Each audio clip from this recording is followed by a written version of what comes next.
Bonjour à tous, ravi de vous retrouver pour cette nouvelle édition de votre journal. Nous sommes le mercredi 7 octobre, voici les titres de l'actualité. Atlantica a ouvert ses portes, le plus gros salon de France dédié à l'hôtellerie de plein air a débuté hier à La Rochelle. Parmi les professionnels présents sur le salon, plusieurs Vendéens dont le groupe Beneteau et Mobil-Home Rideau. Alors quelle est la tendance 2016 pour le camping? Réponse dans ce journal. Relier New York à Paris en avion sans produire de gaz à effet de serre, c'est le pari de Raphaël Dinelli. Une première mondiale baptisée Eraol, l'avion sera alimenté uniquement par l'énergie solaire et de l'huile de micro-algues. Actuellement en phase de construction à Olonne-sur-Mer, nous verrons l'avancée du projet. Et puis nous nous intéresserons au métier de boulanger-pâtissier, un métier qui attire de nombreux jeunes chaque année. Dans notre département, on compte actuellement plus de 300 apprentis dans ce secteur. Un concours du meilleur jeune boulanger des Pays de la Loire a été organisé récemment à La Roche-sur-Yon. Il y avait 10 candidats et un thème à respecter, les frères Montgolfier. Il a ouvert ses portes hier à La Rochelle, le salon Atlantica qui réunit 600 professionnels français de l'hôtellerie de plein air accueille bien entendu des exposants vendéens car la Vendée est le département français qui compte le plus d'aires de camping. Dans les allées du salon, le groupe Beneteau ou encore Mobil-Home Rideau, deux professionnels qui présentent de nouvelles tendances pour répondre toujours mieux aux besoins de la clientèle. Et fini l'attente 2 secondes, les touristes aiment le camping, certes, mais aussi ils aiment le confort. Samuel Grasset. L'une des tendances pour l'été 2016, ce sera de passer ses vacances sous ce type d'hébergement, à mi-chemin entre la tente et le mobil-home, inspiré des lodges en Afrique.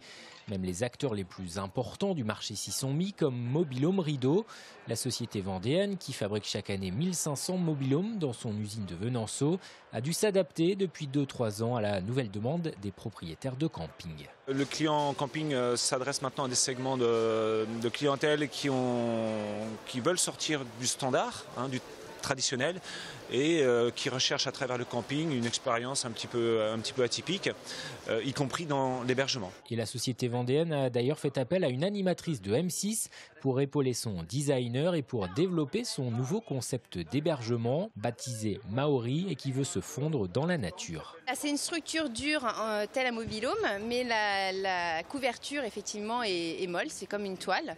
Et la grande particularité en fait de ce Maori, et c'était en fait le concept de base, c'est qu'il a un toit vitré. Et l'idée, c'est que quand je suis dans mon Maori, dans ma location de vacances, en fait, je dors à la belle étoile. Le groupe Beneteau aussi s'est lancé sur ce créneau depuis 2 ans.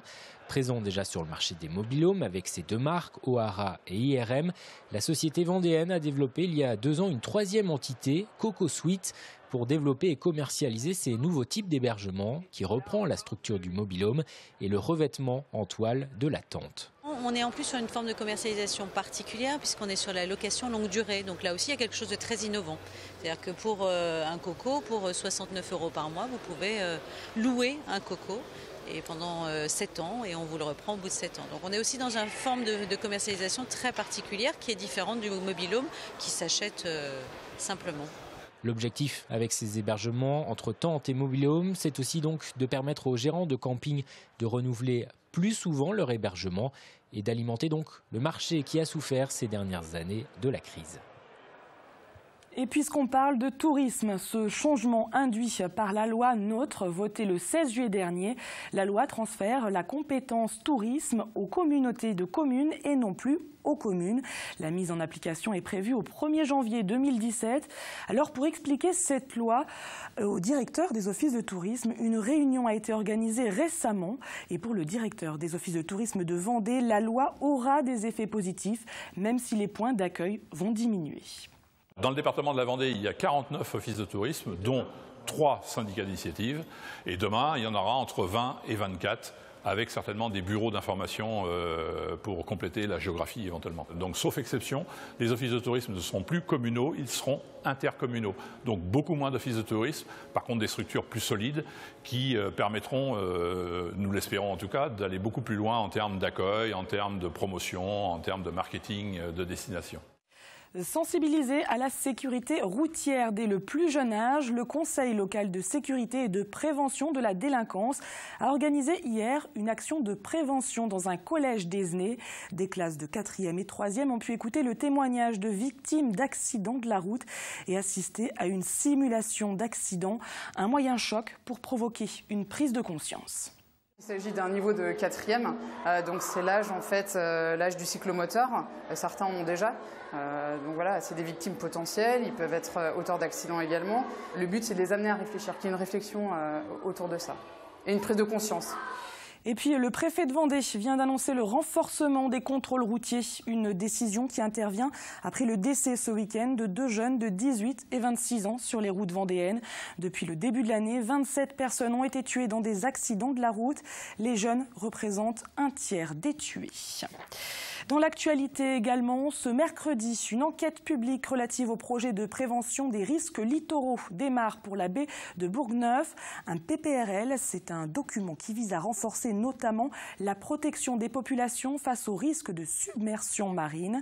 Jusqu'au 9 novembre, les populations sont donc invitées à prendre connaissance du dossier d'enquête publique aux mairies concernées par le plan, soit Beauvoir-sur-Mer, la Mare de Mont et Boin. Le public peut également faire part de ses remarques. Dans notre département, pour rappel, tout le littoral est concerné par ces PPRL, soit 9 zones au total, comme vous pouvez le voir sur cette carte. Et le seul PPRL qui a été approuvé, c'est celui de l'Aiguillon-sur-Mer. Ce jeudi, nouvelle journée de mobilisation nationale. Les syndicats CGT, FSU et Solidaires lancent un appel à la grève pour dénoncer notamment les conditions de travail, la baisse du pouvoir d'achat et la montée de la précarité. Dans notre département, le rassemblement est prévu place Napoléon à 14h30. Nous allons mettre la revendication sur l'emploi, la précarité, aussi parler du PPCR pour la fonction publique. On va mettre en avant qu'effectivement, il y a toujours des diminutions de charges pour le patronat, par contre des augmentations de cotisations pour les salariés. Et on sait qu'on a les moyens d'avancer et de remettre les choses dans bon ordre de marche. Mais pour ça, il faut absolument se mettre à la lutte. Et puis ce samedi, ce sera au tour des syndicats enseignants de manifester contre la réforme des collèges. Une mobilisation nationale est prévue à Paris. Des trains ont été réservés depuis Nantes pour permettre à tous d'être présents. Et des covoiturages sont organisés au départ de La Roche-sur-Yon. Il a troqué sa casquette de skipper pour celle de chercheur. Raphaël Dinelli se lance dans un nouveau défi, celui de traverser l'Atlantique dans un avion écolo, une première mondiale. Son avion sera présenté en fin d'année lors de la COP 21. Baptisé Eraol, l'engin fonctionnera grâce à des panneaux solaires et à un biocarburant fabriqué à base de microalgues. Actuellement en phase d'assemblage, c'est en 2016 que l'avion effectuera son premier vol transatlantique, zéro carbone et sans escale. Reportage à Olonne-sur-Mer dans l'usine de fabrication Cyril Guillet. Ça c'est ça plus ça. Il faut une autre rondelle derrière. C'est ici, à l'abri des regards, que Raphaël Dinelli et son équipe travaillent sur le premier avion zéro carbone. Baptisé Eraol, il carbure à l'énergie solaire et à l'huile de microalgues. J'augmente de 0,5 à chaque fois, 0,47 exactement.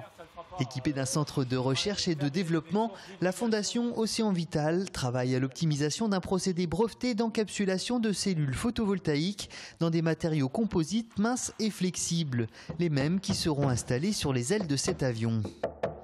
Il faut qu'on arrive à vendre ce procédé parce que c'est le fruit de nos 10 années de recherche. Et après, si on peut l'appliquer dans le transport, dans l'avion. Équipé de 35 mètres carrés de panneaux solaires, cet avion répond aux normes exigées par la DGAC et a été choisi pour représenter l'avion du futur français lors de la COP 21, prévue à Paris en fin d'année. Le 1er décembre, le jour de l'ouverture de la conférence, on doit être au Bourget.